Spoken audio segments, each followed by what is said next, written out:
வணக்கம் friends, welcome to M சேவை. இன்றைக்கி இந்த வீடியோவில் நம்ம பார்க்க போகிறது ஆர்ஆர்பி குரூப் டி எக்ஸாமோட ஃபுல் டீட்டெயில்ஸ் வந்து இந்த வீடியோவில் பார்க்க போகிறோம்.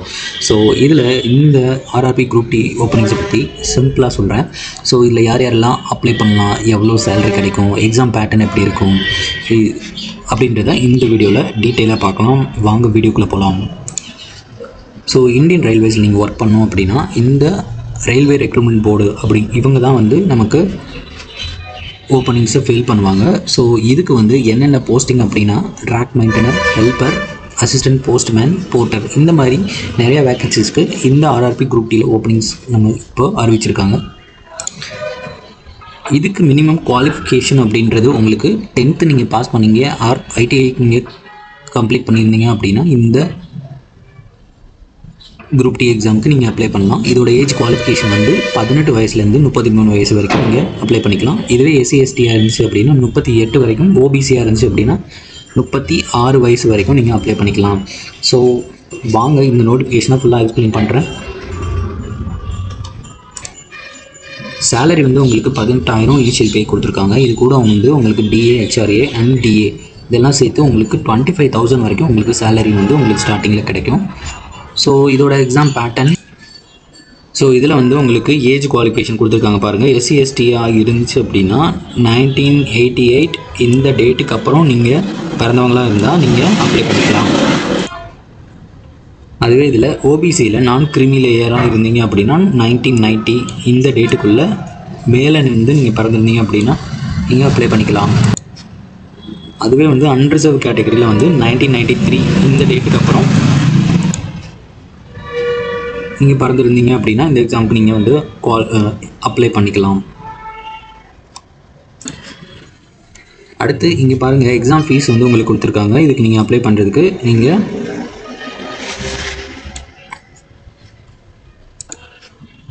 ₹500 பே பண்ணி நீங்கள் அப்ளை பண்ணுற மாதிரி இருக்கும். இந்த ₹500 வந்து பார்த்தீங்கன்னா ₹400 வந்து உங்களுக்கு ரீஃபண்ட் ஆயிரும். எக்ஸாமை நீங்கள் அட்டன் பண்ணீங்க அப்படின்னா ₹400 வந்து உங்களுக்கு ரீஃபண்ட் ஆயிரும். இது வந்து யாருக்கெல்லாம் வந்து இந்த ஃபீஸ் வந்து ₹250 யார் யாருக்கு அப்படி நீங்கள் SC ST, ex serviceman, female people, transgender, இந்த மாதிரி மைனாரிட்டிஸ், எக்கனாமிக்கலி பேக்வேர்டு கிளாஸாக இருந்தீங்க அப்படின்னா உங்களுக்கு வந்து ஃபீஸு ₹250. இந்த ₹250 வந்து உங்களுக்கு எக்ஸாமை அட்டன் பண்ணீங்க அப்படின்னா இந்த ₹250 அப்படியே உங்களுக்கு ரீஃபண்ட் ஆகிடும்.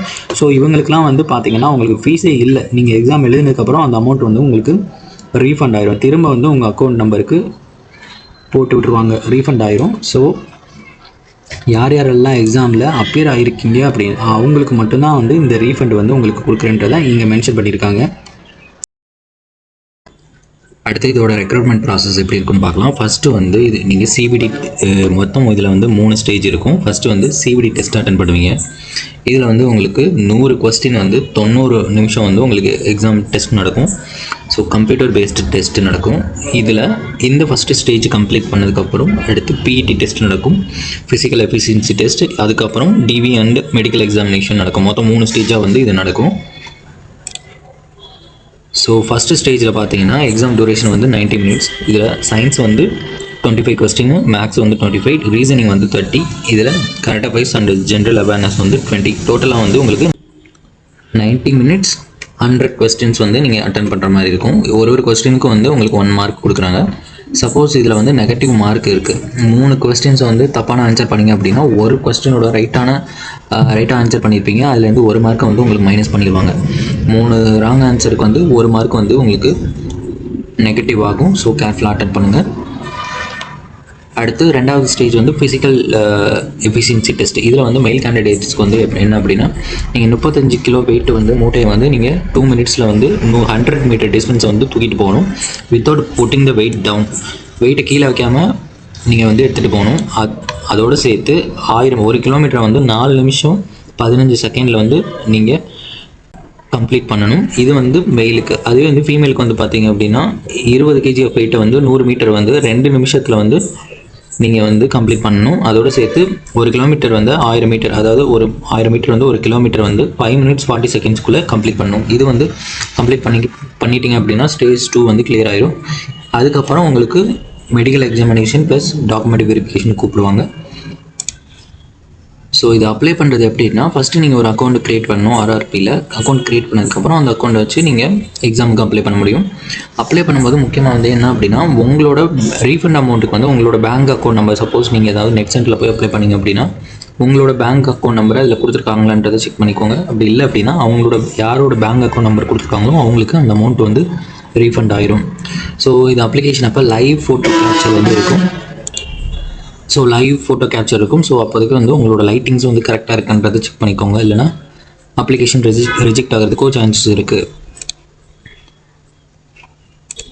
அப்ளை பண்ணுறதுக்கு முன்னாடி உங்களோட டாக்குமெண்ட்ஸ்லாம் கரெக்டான சைஸில் இருக்கா அப்படின்றத எடிட் பண்ணி ஒரு ஃபோல்டரில் தனியாக வச்சுட்டு அதுக்கப்புறம் அப்ளை பண்ண ஸ்டார்ட் பண்ணுங்கள். ஸோ ஃபார் எக்ஸாம்பிள் வந்து சிக்னேச்சர் வந்து சைஸ் வந்து 30 KB to 49 KBக்குள்ளே இருக்கிற மாதிரி வச்சுக்கோங்க. இதோட பிக்சல் சைஸும் இங்கே கொடுத்துருக்காங்க, மென்ஷன் பண்ணியிருக்காங்க. இந்த சைஸில் எடிட் பண்ணி வச்சுட்டு அதுக்கப்புறம் எக்ஸாம் அப்ளை பண்ண ஸ்டார்ட் பண்ணுங்கள். ஸோ அவ்வளோதான் ஃப்ரெண்ட்ஸ். அடுத்து இந்த டாபிக்ஸ் சிலபஸை நான் கிளியராக எக்ஸ்பிளைன் பண்ணி அடுத்து ஒரு வீடியோ உங்களுக்கு கண்டிப்பாக போஸ்ட் பண்ணுறேன். ஸோ இந்த வீடியோ பிடிச்சிருந்துச்சு அப்படின்னா லைக் பண்ணுங்கள், சப்ஸ்கிரைப் பண்ணுங்கள். ஸோ உங்களோட ஃப்ரெண்ட்ஸுக்கும் ஷேர் பண்ணுங்கள். தேங்க்யூ ஸோ மச் ஃபார் வாட்சிங்.